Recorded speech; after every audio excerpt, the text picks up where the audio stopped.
Let's talk about some of the writers on the show. Ed Jurist. Yeah, among the writers on Bewitched were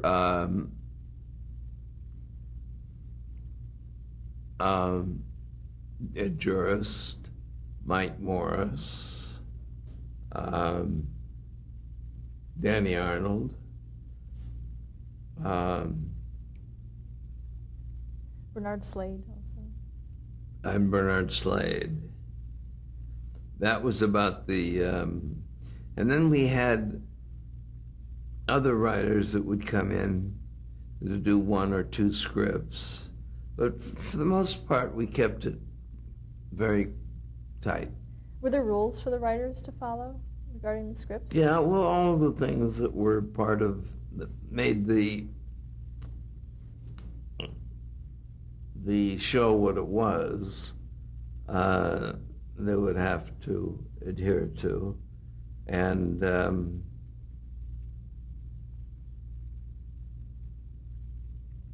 there were no real specifics. It was pretty much what the show was, and they all knew that. They watched it, and, but that still would be.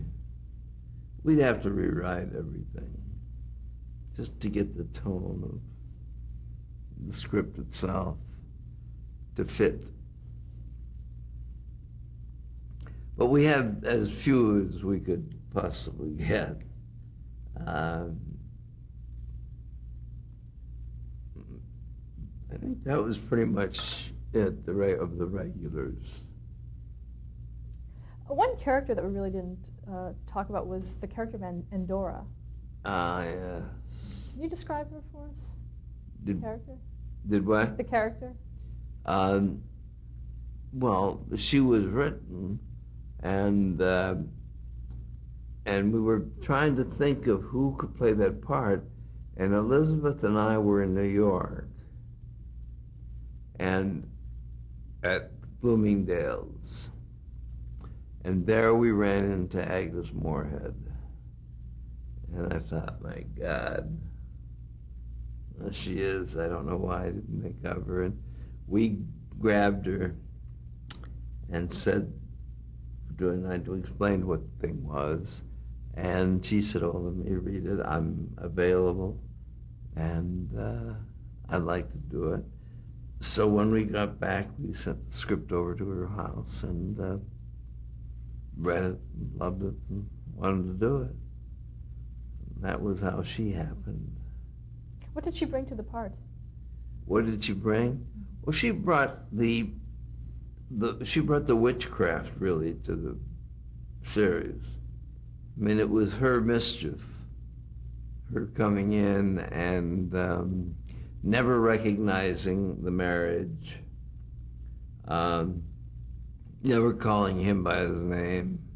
It was always Durwood or Dabney or Dumbo, or it was everything but Darren. And she would bring in the witchcraft in a mischievous way, trying to break up the marriage. Elizabeth's father, in the beginning, he was violently opposed to the marriage. And after he got to know Darren, he accepted it, and it was okay with him, but not with Endora. And she just constantly did things to disrupt it, and Samantha would have to do something to make it right. And she would also always come through, Endora, when she was needed to correct something she had done. She would finally agree to come in, and reluctantly she would switch it around. How did the show? How did the show do in the ratings? Very well.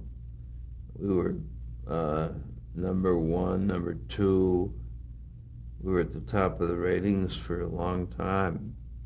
In the 8th year, it fell off somewhat. They moved us to a different night, and that was a terrible mistake. And I tried to talk them out of it, but I couldn't.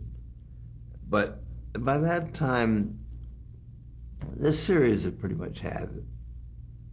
I mean, we were ready to pack it in, so it didn't really matter. But it did fall off in that new time period, and we ended it.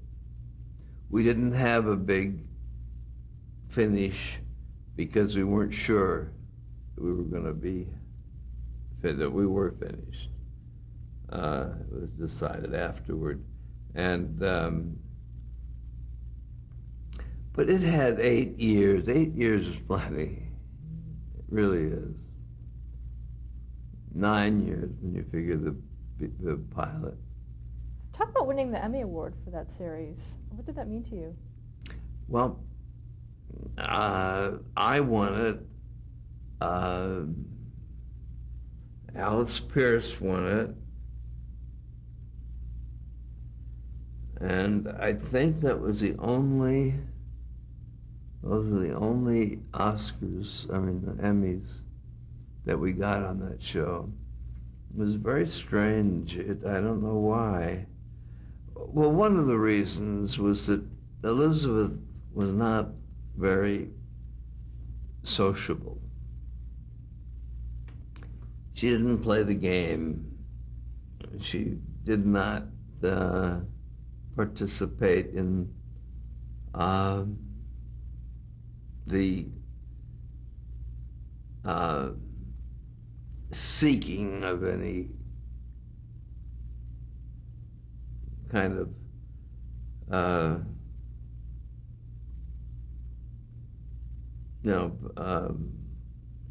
awards or we didn't have a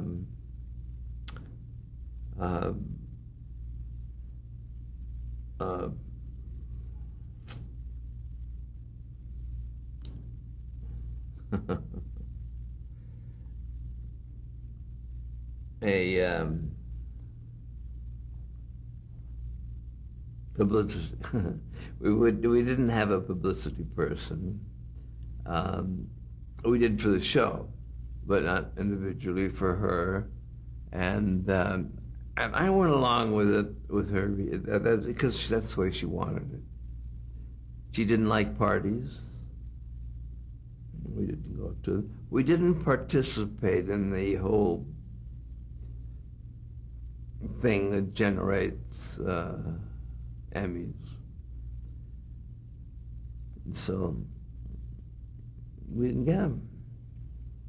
Why do you think the series is so beloved after so many years? Say that again? Why do you think the series is so beloved after so many years? I think that it's a basic family show that is timeless. I mean, it deals with man and woman and marriage, and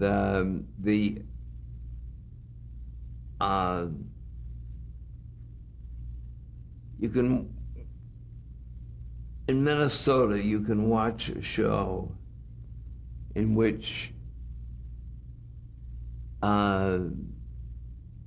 the Samantha side could produce anything they wanted, anything, in his job, anything, and they could have castles in Spain, they could have automobiles, they could have anything, and they didn't want it.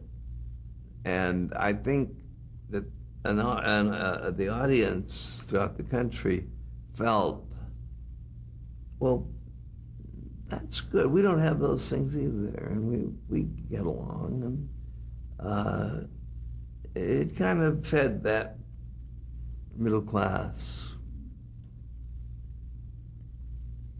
And it was funny, and it was just good all around.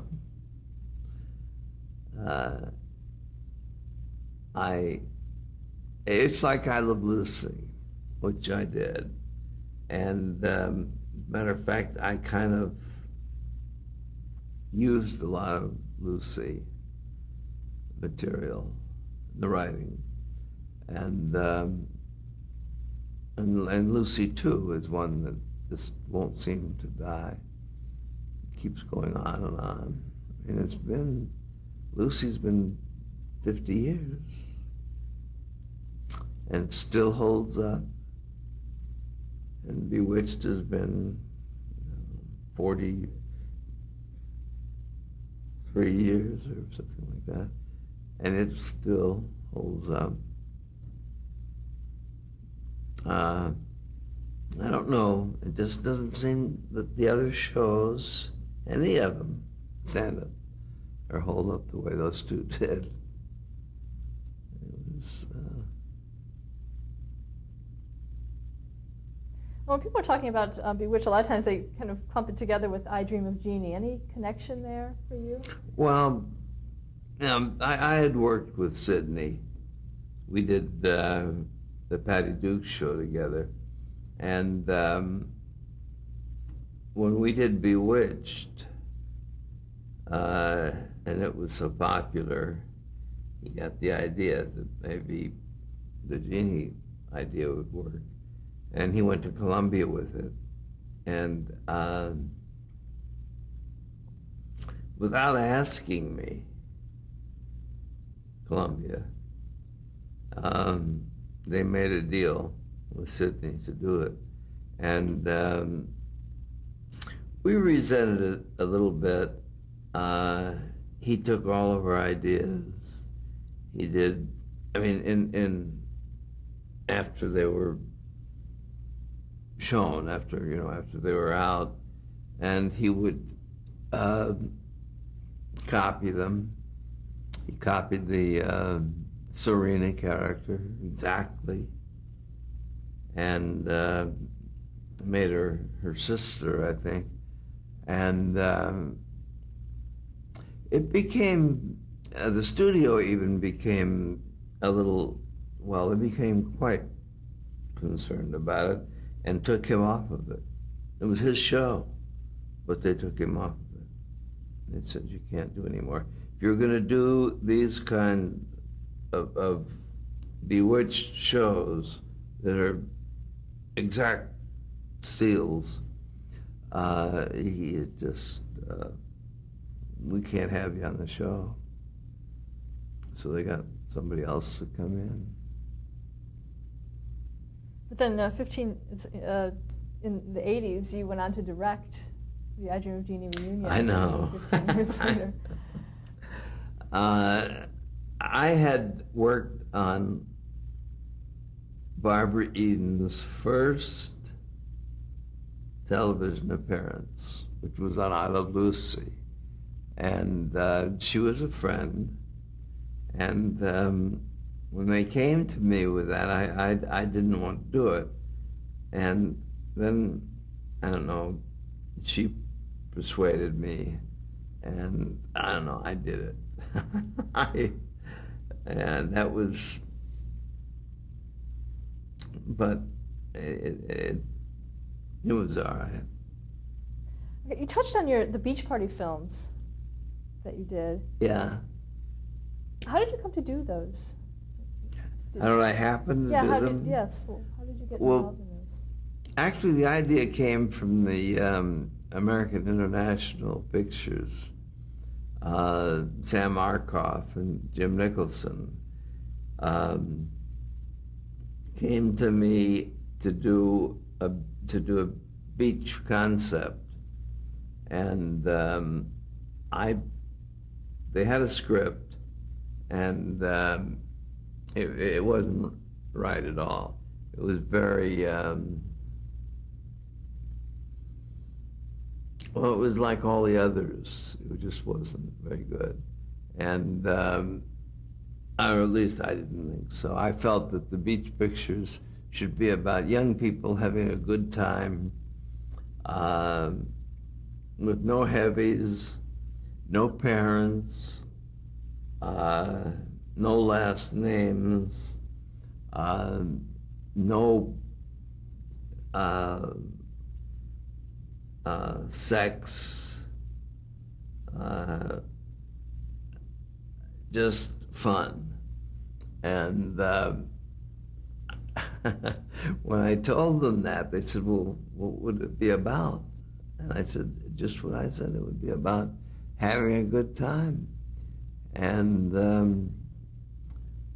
I'd have comedy heavies in it, and I'd have the bike group, which would be the Von Zipper and his gang, and treat it all comedically. And it would just be fun. And so they accepted it. Well, actually, Jim Nicholson accepted it. Sam Markoff didn't like the idea at all. Matter of fact, when I did the first one, Sam wouldn't even come on the set. He was convinced that it was a flop and that he didn't want any part of it. So much so that when it came time for the editing of the film, I had to go to New York to do, I guess, Patty Duke.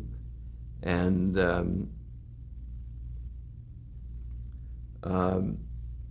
we had to move the Patty Duke show to New York because of her age. There are so many restrictions on age here in California that it became impossible to do the show here. So we took it to New York, and I had to go there. I had,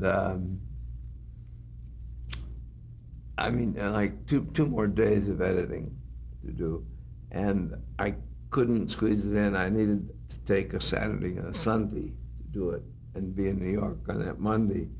And they said no, I wouldn't spend the money. So I paid for it, personally. And we worked those 2 days. And it wasn't until I had no contact with the company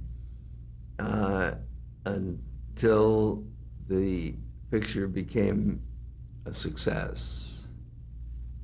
And I told Elizabeth, I said, I'm going to hear from Sam Markoff one of these days. And sure enough, I got a check from the company in the amount of what I had spent for the editing, with nothing else. It was just the check. And then came the phone call. Would you do a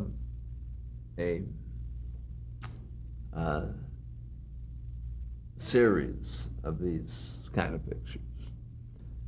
And I, at the time, said yes. Yeah. So they came to New York, where I was doing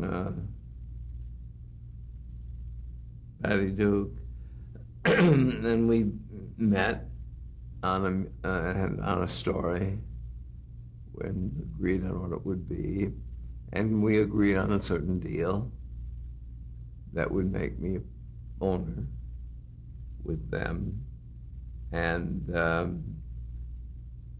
that was it. Talk about working with Frankie Avalon. It was great.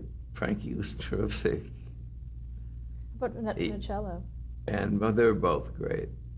They were, I had a wonderful time with them. They were all great. I only had trouble with one actor in my whole career, and that was Bob Cummings.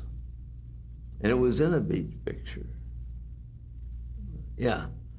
And he was, it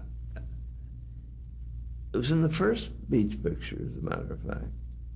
And he wanted to do things his way, and he'd come in with rewritten lines, and he would just have ideas that were contrary to what I felt it should be. And I finally said, Bob, I've had more. We were in a setup on him. I said, you don't want to do it my way. I mean, I'm willing, and I am. I'm a very cooperative director in that sense. I will change for an actor. But his stuff he wanted to do was, for the most part, not right. And so I said, if you don't want to do it this way, I'll break this setup and turn around and shoot the other way. And, you'll have to go think about it. I don't know what to do. We're in the middle of the picture. We have to do it. And if you'll think about it, so the rest of the day, I shot around him. And toward the end of the day, I ran out of things to do. And I went into his dressing room where he was sitting there, pouting. And I said, Bob, there's a difference here between us.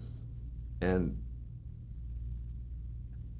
what it is you want William Wyler as a director, and I would like Cary Grant as an actor.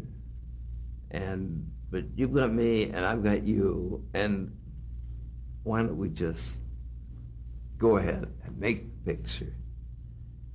And he looked at me and he said, okay, Uncle Bill. And the first time he called me Uncle Bill, and no, not to this day. I don't know if he's passed on or not. Has he? I haven't seen him in quite a while. And that was it. It was over. You also worked on the series Gidget. You worked on Gidget. Oh, Gidget, yeah. I loved Gidget. That was another Columbia pilot. And I did the pilot and the first 10 episodes. And that was a wonderful experience. And that was also Sally Field's first part as an actress. And she was 16, I think. 16 or 17. And she was just great. She had a natural something for the camera and was wonderful in it. I loved doing Bewitched, Gidget. And I loved working with Sally, and she became a very good friend. And her later career, held up for how good an actress she was. She was pretty courageous too, because she did The Flying Nun after that, and then she did,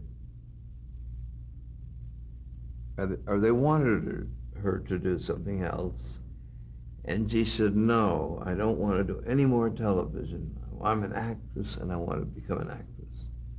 and I want to do movies. And she quit. Wouldn't do it. And it was a long time before the first thing came along. And I think it was where she played a schizophrenic. Yeah, what was I it? think it was Sybil. Sybil. Yeah. Was that it? I think so, I'm not sure. Yeah. And she called me, they were down in Georgia or someplace, and she called me while making the picture and said, I am having trouble with this director, and can you come down here and replace him? And as it happened, I couldn't. I was in the middle of something else. And they went on to make, I don't know if they replaced him or not, but they went on to make it, and it was wonderful. She was great. Another pilot that you did was the Jan and Dean show. Oh, yeah. That was, I don't know how that came about, with somebody. I don't remember who was involved in that. They also did the Paul Lynde show. Yeah. You had done another pilot with him called Sedgwick Hawkstyles. Yeah, that was a wonderful show. And that didn't get on, and I don't know why, but it was funny. It was really funny. Do you remember the concept of the Paul Lynde show? Well, the Paul Lynde show, I did so many Paul Lynde things. In one, he was a toy manufacturer. I think in this one he was a lawyer. Yeah. The one that he was a lawyer in was the first one I think I did that was called Howie. And it was his daughter married a young man who was quite brilliant, but couldn't seem to find a job or a means of making a living, and lived with him. And he was an annoyance to Paul. And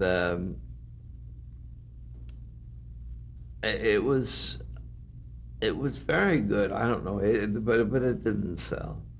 And then later, I did another pilot with him, and I did the same one. I did the same thing. It was different, but it was the same. Let's stop here to change the tape.